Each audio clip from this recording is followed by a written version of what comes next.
Good morning students, good morning. Economics की class में आज हम चैप्टर नंबर 15 पढ़ रहे थे। लास्ट क्लास में हमने स्टार्ट किया था, उसमें सिर्फ हमने बात की थी डेफिनेशंस की, और आज हम बात करेंगे उसकी कैरेक्टरिस्टिक्स की। कैरेक्टरिस्टिक्स शायद हमने 4 या 5 डिस्कस किए थे, तो आज हम उसके आगे की बात करते हैं। ठीक है बेटा, समझ आ रहा है? नेशनल इनकम 3 यूनिट्स है पूरा, और ये जो हम पढ़ रहे हैं वो समुच्चय वाली बात कर रहे हैं। इक्वेशंस पढ़ेंगे इसमें, तो जो इक्वेशंस है वो बहुत इजी है। आज हम स्टार्ट करेंगे इक्वेशंस पे। ठीक है, तो नेशनल इनकम राष्ट्रीय आय की विशेषताएं क्या क्या है उनकी बात करते हैं। एक बार फिर से पढ़ लेते हैं। इसके हमने 4 पॉइंट्स तो डिस्कस कर लिए थे। कौन कौन से? कि एक आर्थिक क्रिया है, ठीक है, इसमें केवल उत्पादक क्रियाओं को शामिल किया जाता है, अनुत्पादक क्रियाओं को शामिल नहीं किया जाता है। ये पॉइंट हमने डिस्कस कर लिया था।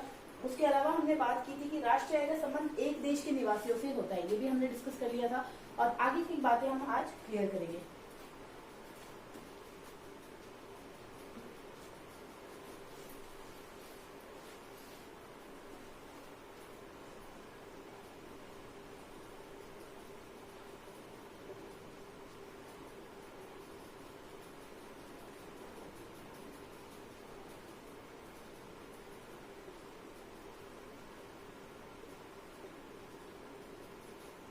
राष्ट्रीय आय की विशेषता,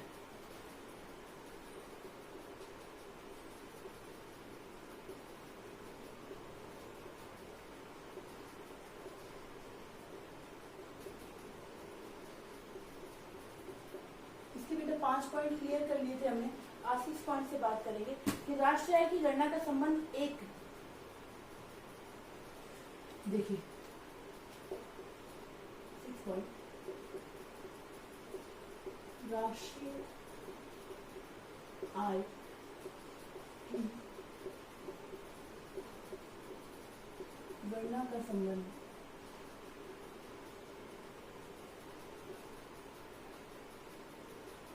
अंतिम वस्तु व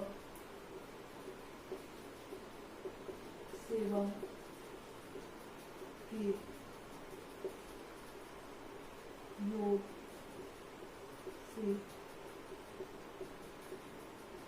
होता है। राष्ट्रीय आय का संबंध किससे होता है बेटा? अंतिम वस्तुओं व सेवाओं का योग से होता है। एक चीज और याद रखना बेटा, राष्ट्रीय आय का आकलन प्रचलित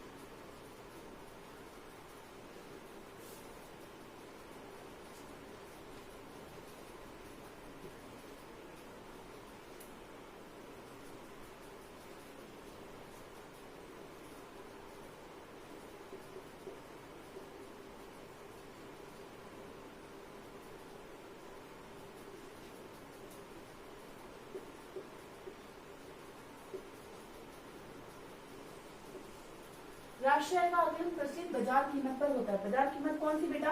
कि जो भी मार्केट प्राइस अभी चल रही है, 2 होती है बेटा, एक तो होती है फैक्टर कॉस्ट और एक होती है मार्केट प्राइस। ये आगे डिस्कस करेंगे कि कौन से दोनों में क्या फर्क होता है। उसके बाद राष्ट्रीय आय जो होती है, एक देश की राष्ट्रीय आय उस देश की मुद्रा में व्यक्त की जाती है। तो देखिए, एक देश की राष्ट्रीय आय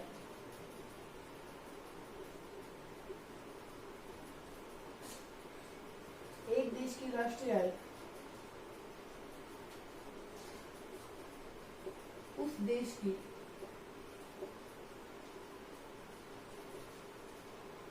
मुद्रा में व्यक्त की जाती है। एक देश की राष्ट्रीय उस देश की मुद्रा में व्यक्त की जाती है, मतलब जो भी, अब जैसे अपने यहाँ इंडिया है, तो इंडिया में अपनी करेंसी कौन सी है बेटा? रुपीज है। तो हमारी जो नेशनल इनकम है वो किस में बताई जाएगी? रुपीज में। अगर अपन बात करें अमेरिका की, तो अमेरिका की नेशनल इनकम किसमें है? डॉलर्स में व्यक्त करेंगे। तो जो भी उसकी मुद्रा होती है देश की, उसके अंदर ही उसे व्यक्त किया जाता है, किसे? राष्ट्रीय आय को। नेक्स्ट अपन बात करते हैं कि राष्ट्रीय आय का जो प्रकार है वो एक प्रवाह होता है। ये तो हमने पहले भी पढ़ लिया।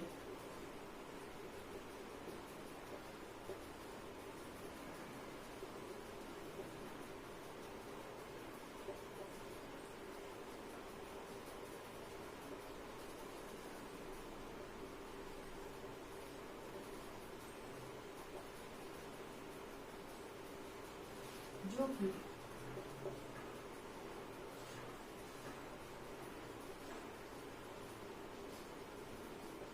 अवधि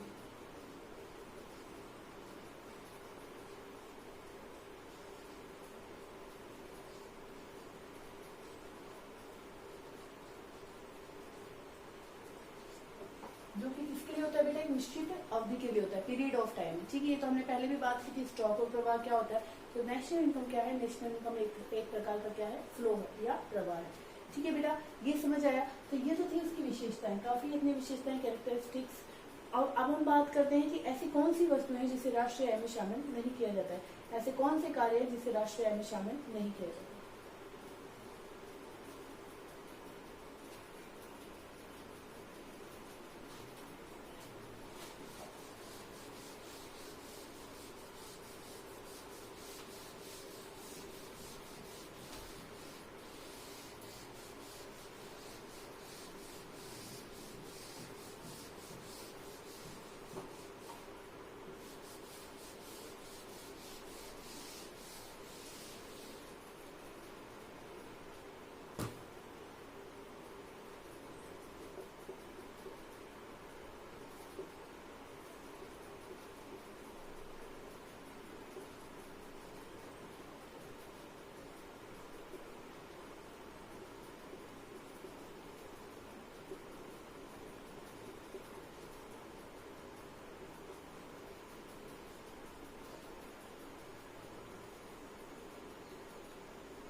राष्ट्रीय आय में निम्न वस्तुओं को शामिल नहीं किया जाता है। ये हमने पहले डिस्कस किया था, पर अच्छे से बता देती हूँ मैं। गृहिणी की सेवा, समझ आए क्या होता है गृहिणी की सेवाएं। गृहिणी की सेवाएं मतलब जो हमारी मम्मी हमारे घर में काम करती हैं, वो क्या होगी, गृहिणी होगी। और गृहिणी जो कार्य करती है, क्या उसे उसके लिए कोई वेतन दिया जाता है, नहीं दिया जाता। और जिस चीज के लिए उसे पेमेंट नहीं दिया जाता है, उसे राष्ट्रीय आय में शामिल नहीं किया जाता। Next, lottery.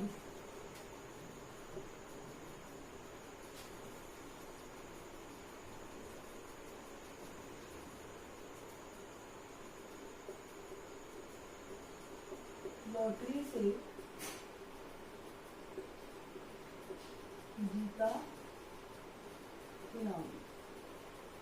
नेक्स्ट, वृद्ध पेंशन। वृद्ध पेंशन कौन देता है, गवर्नमेंट देता है। क्या इसके लिए कुछ काम करना पड़ता है, नहीं करना पड़ता है। इसके अलावा एक बात और लिखो, स्वयं के बच्चों को पढ़ाई गई ट्यूशन, स्वयं के बच्चों को पढ़ाई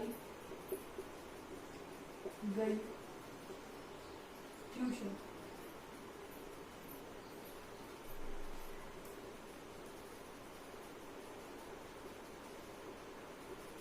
आप अपने बच्चों को ट्यूशन पढ़ाओगे तो आपको कुछ मिलेगा क्या, नहीं मिलेगा। अर्थात जिन काम को करने में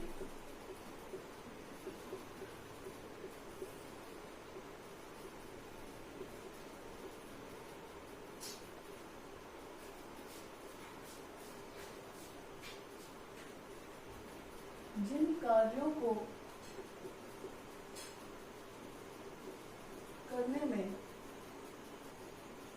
कोई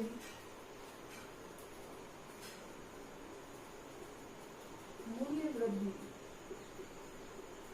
नहीं होती है, कोई मूल्य वृद्धि नहीं होती है या कोई मुद्रा की प्राप्ति नहीं होती है।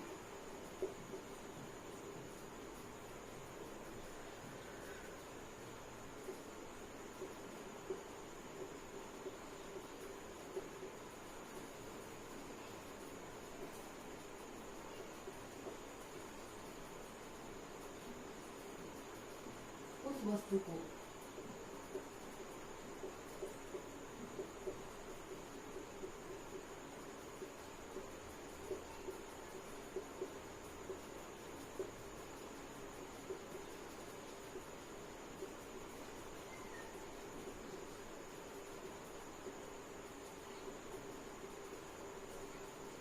आप समझो बेटा इस पॉइंट को।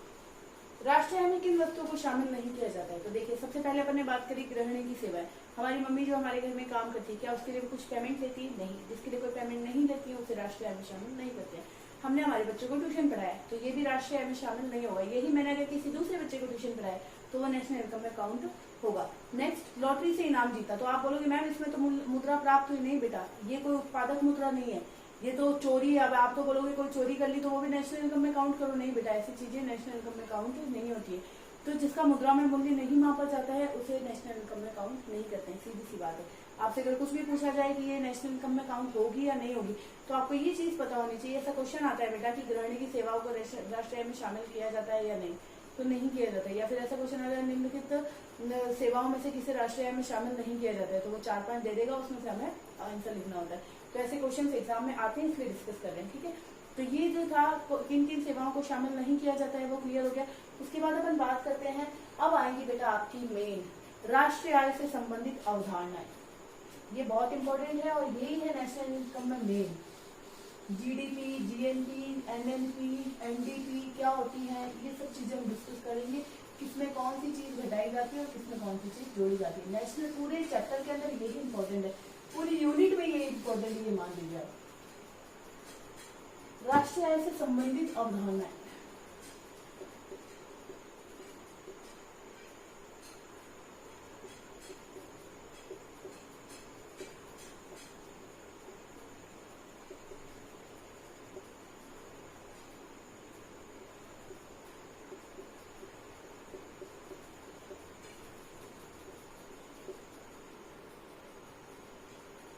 राष्ट्रीय आय से संबंधित अवधारणा है। इसको बेटा बहुत ही कॉन्सेंट्रेट करके देखना है आपको और बहुत अच्छे से सुनना है। और जो इसके नोट्स रहेंगे वो सेम आपको अवेलेबल करा देंगे कि उससे आपको समझ आ जाए। इसके नोट्स अवेलेबल करा दिए आपको कल वाली क्लास में, तो आप देख लेना, पूरे चैप्टर के कंप्लीट हो गए। तो उसमें आप हिंदी और इंग्लिश दोनों में अवेलेबल है, उसमें आप एक बार पहले रीडिंग लगाओ, उसके बाद क्लास अटेंड करो। तो ये पढ़ते हैं बेटा, जीडीपी क्या होता है। फर्स्ट चीज हम डिस्कस करेंगे कि जीडीपी क्या होता है। सकल घरेलू उत्पाद क्या होता है, क्या बात करेंगे, सकल घरेलू उत्पाद।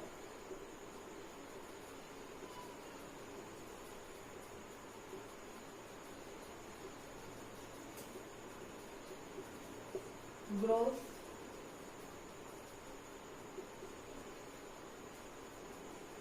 डोमेस्टिक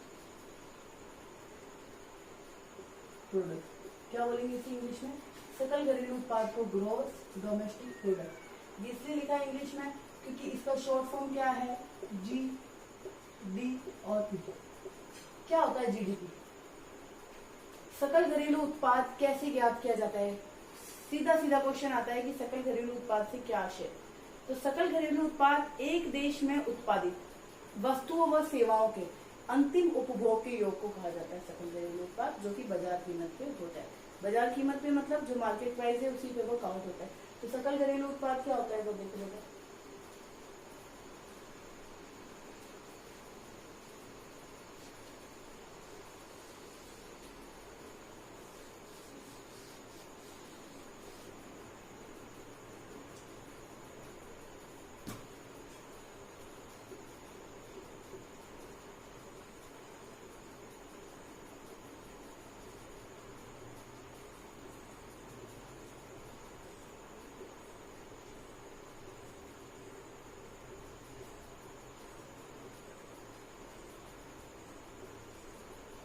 एक देश की अर्थव्यवस्था में, मतलब कोई भी एक देश की अर्थव्यवस्था में एक वर्ष में उत्पादित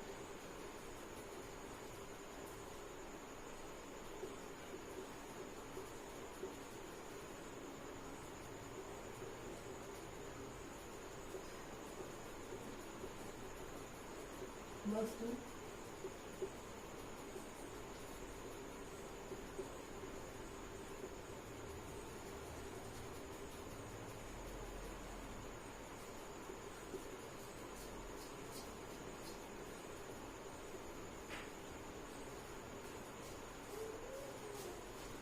का योग होता है।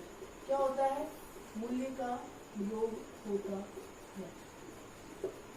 किसी एक देश की अर्थव्यवस्था में एक वर्ष में उत्पादित वस्तु व सेवाओं के अंतिम बाजार मूल्य का योग होता है। ये अपन ने बताया था कि नेशनल इनकम कैसे ज्ञात की जाती है बेटा, अंतिम उपभोग वस्तुओं के योग को। अपने ब्रेड वाला एग्जाम्पल भी दिया था। तो जीडीपी बराबर क्या होगा, C + I plus g plus x minus m. अब ये सोचो ये क्या है, ये क्या है बेटा, कौन कौन सी, सी आई जी एक्स माइनस एम। तो यहाँ C बराबर क्या है, कंज्यूम। कंज्यूम मतलब क्या है, उपभोग। उपभोग वह कौन कौन से हुए हैं,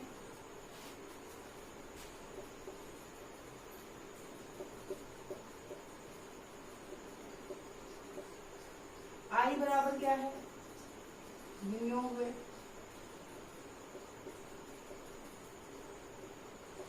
इन्वेस्टमेंट एक्सपेंसेस। G बराबर क्या है, सरकारी व्यय।